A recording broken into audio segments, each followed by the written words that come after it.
How can socially conscious people like us, how can we fix our broken financial system that currently favors big banks, traditional corporations, and the super rich to a system that looks out for us average American citizens without using politicians or regulations? This is the question we ask on the Crowd Effect podcast. I am your host, Paul Lovejoy, activist investment advisor at Stakeholder Enterprise. So, what is woke investing? Now, I think woke is one of these overused terms, and now it's primarily used by conservative politicians to increase their campaign donations. Kind of like how progressive politicians use the term Trumper. Anyways, um, many conservative politicians blamed the recent Silicon Valley bank collapse on woke investing. And it got me thinking. I was like, woke investing, what is that? Well, they were talking about ESG investing, which is something I do know quite a bit about. ESG investing, first of all, ESG stands for environmental, social, and the G stands for governance, really means corporate governance, how you are running your corporation. And ESG investing is a way now for people to um, uh, invest in companies that have high ESG ratings. All right, so how do you get an ESG rating? So a corporation is audited by a third party accountant service, and the third party, this accountant service, takes it to one of the ESG rating firms. There's two of them, and then they get a score, and it's based on a higher score means that this corporation has practices that reflect environmental, social, and corporate governance.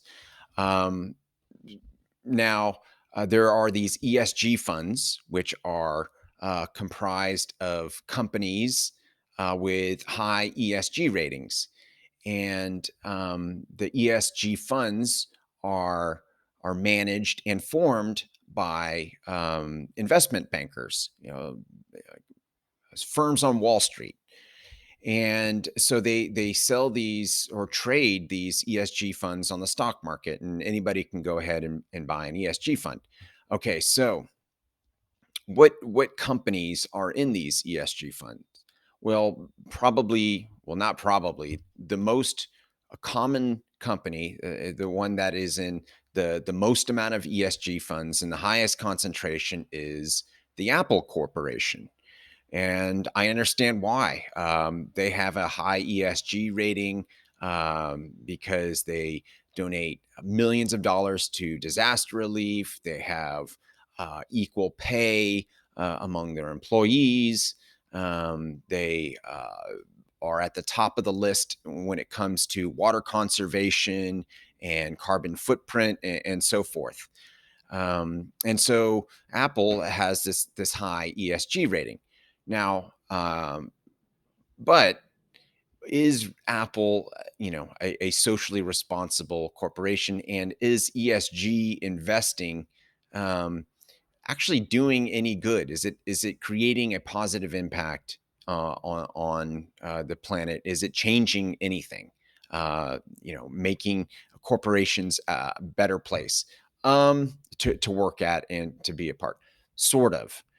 So Apple, they can have this equal pay, and they can do all these things because they outsource a lot of their services. So the catering company that goes and services the Apple headquarters, they're not Apple employees. They're outsourced, and that company, they don't necessarily pay their employees equal pay, and they don't necessarily have uh, good working standards. The same with the janitorial staff; they're not Apple employees.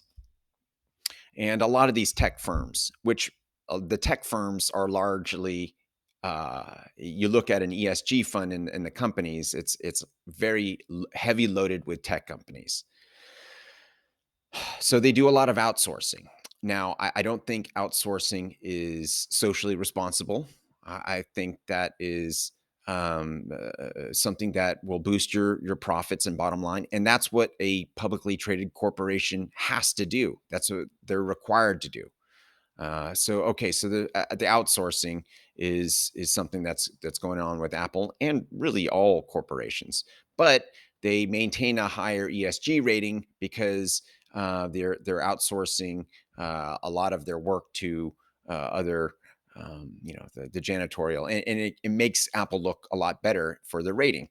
Okay, environmental, yes, they do practice water conservation and many carbon footprint and all this other stuff, but it kind of looks like it's more of a greenwashing effort, because Apple does have a global supply chain. They have to ship product their materials around the globe, and this is not good for environmental if that's what you're looking for. But again, it's cheaper to operate in these countries. Now, in Apple's credit, they have stopped working with certain mining companies because of human rights abuses, and they're trying. And Apple, I have to say that for a corporation, a publicly traded corporation, there is an effort there. However, ultimately, their bottom line is the most important thing that's going on. Okay, Apple also does all their manufacturing in China, an authoritarian controlled country. There's a lot of talk about China and banning TikTok and all this other stuff happening right now. But yes, China is an authoritarian controlled country, and there is a history of human rights abuses, and you can't even have a fair election. There's no, the country appoints all their judges. The judges just kind of go along whatever the politicians say. It's a big problem in China, and so this is where Apple has all their manufacturing done. Why? Well, it's cheaper, obviously. Working in these corporations in China, these factories in China, they have these nets underneath the factory dorms where they house their factory workers. So people won't die when they jump out of their window, and they're caught in these nets because suicide was such a problem because of the human rights abuses. Okay, so Apple is in China. Not only that, they also are known tax dodgers. Don't get me wrong, I hate paying taxes. It bothers me as a small business, the amount of work that you have to do to pay taxes, and then you look, how it's being spent. You're like, and there is a balance. It's important to have, a good public service. I want to have a fire department and a police department and streets that work and public transportation that works.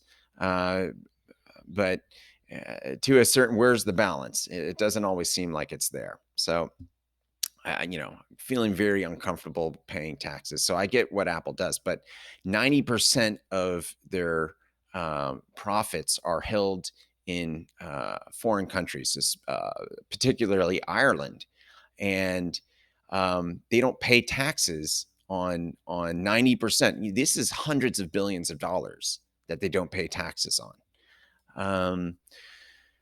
So it's not like, and here's the crazy thing, Apple is the most profitable publicly traded corporation in the world, and they've held this distinction really kind of for the last 10 years. They've even been the most profitable corporation in the world, beating out private corporations like Saudi Oil, which consistently ranks at the top. So you have Apple, and don't get me wrong, Apple provides incredible technology to the world.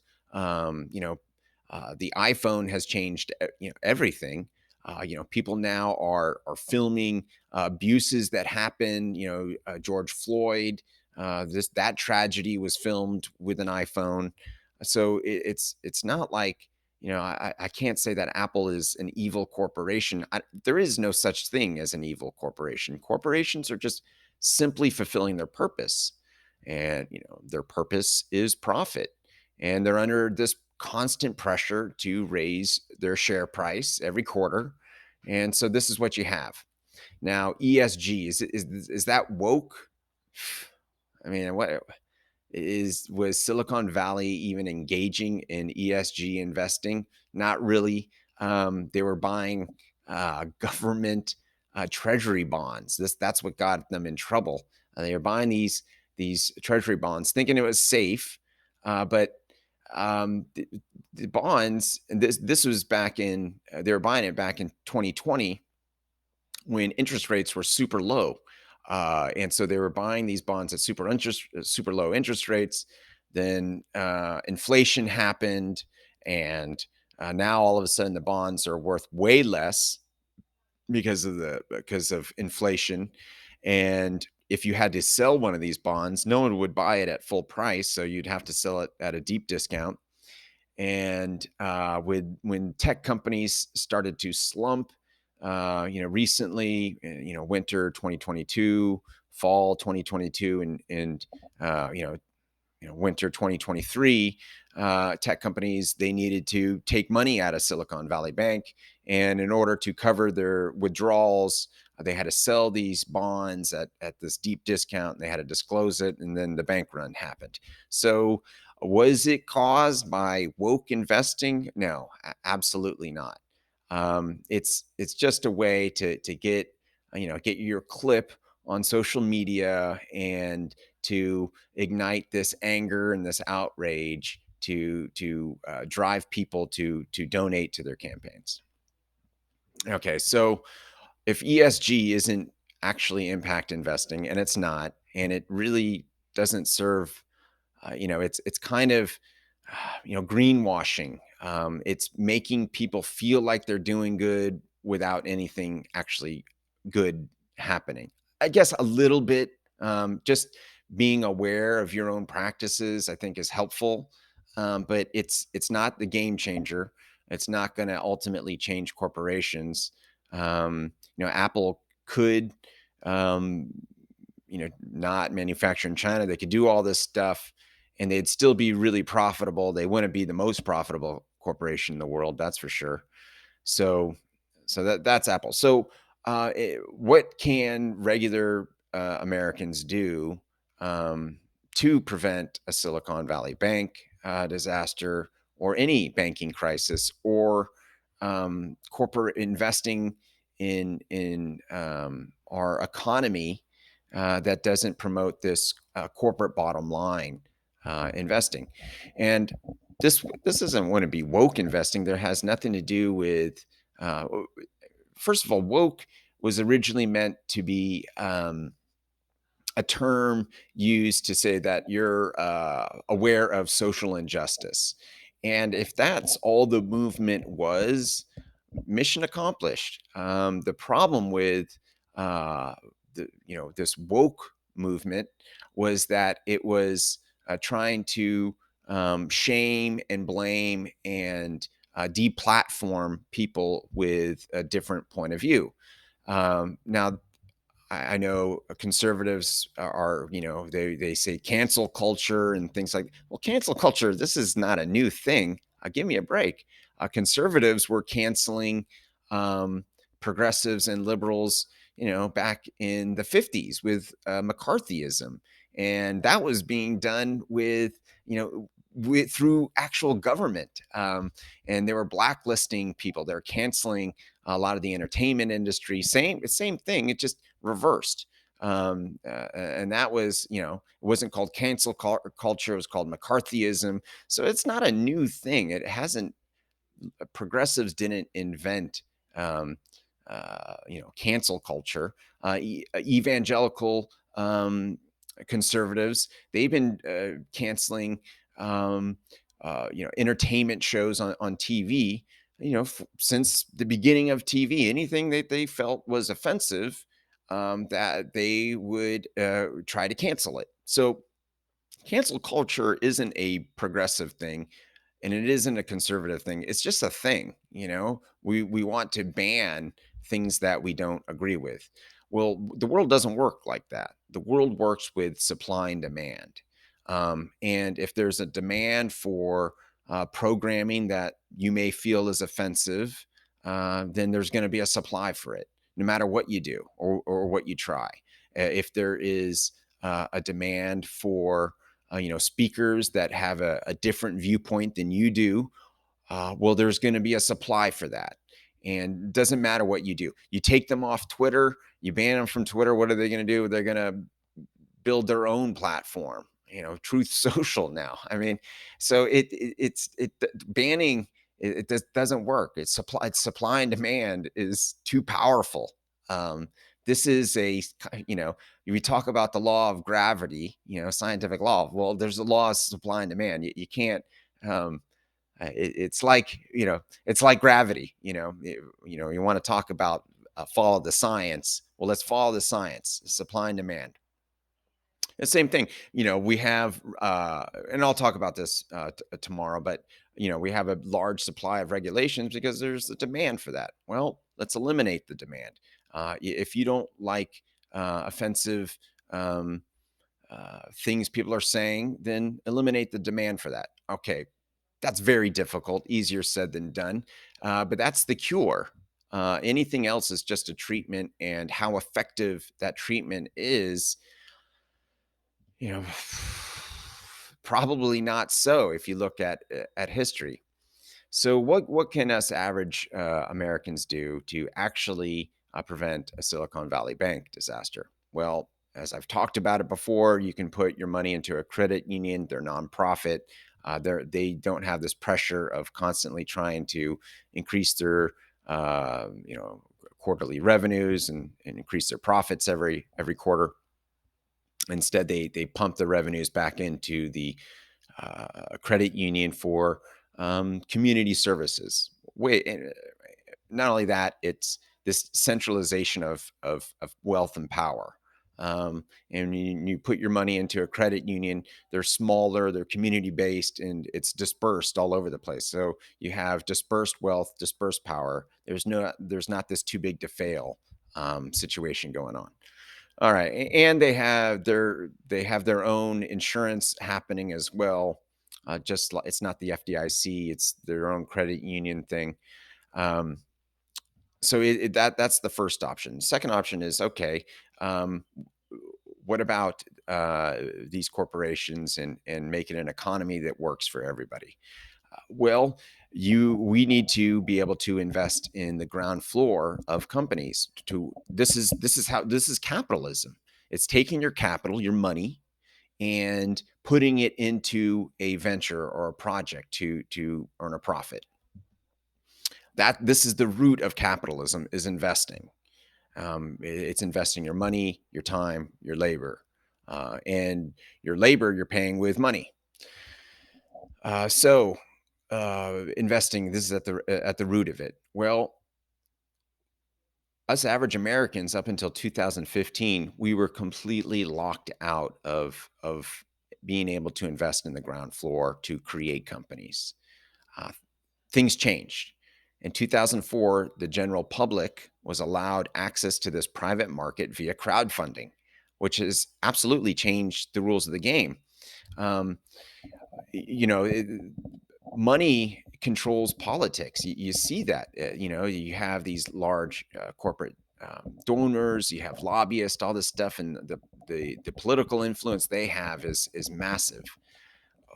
Well, and we have a democracy, but uh, if you're wealthier, your voice is going to be louder than someone who isn't. There was that Supreme Court ruling, money equals, a voice. Um, so this is a problem. You can't have a political democracy without an economic democracy. And in 2015, this is like 1776. It's like Independence Day, 2015. It was when our economy first was able to become democratized through crowd investing. Now, all of us have a say in how our companies get built. And with investment minimums as little as $100, I've even seen minimums $50. I mean, this opens the door for anybody who has extra $100 and a bank account. That's all you need to become a crowd investor and to have a say in what types of companies are created. You don't if you don't want to have a company that just ends up becoming a publicly traded corporation that is always under this constant pressure of exceeding their profits every quarter, then don't invest in it. We could build companies that don't do that, that remain private, and share the profits with just average Americans. And it's a way to build wealth ethically. We're not stuck in this public market with these publicly traded corporations that have to increase their profits and that outsource and that have their manufacturing done in authoritarian controlled countries and all these other practices that looking out for bottom line. This is what perpetuates income inequality, and the general American public, they have no other choice to invest in perpetuating this own income inequality and to make the situation worse just so they can be able to retire. And now that's changed with crowd investing. And so this is why I talk about it. This is why I love it. I'm going to keep talking about it for as long as I'm alive. My name is Paul Lovejoy. I am a crowd investor, and I see you are one too.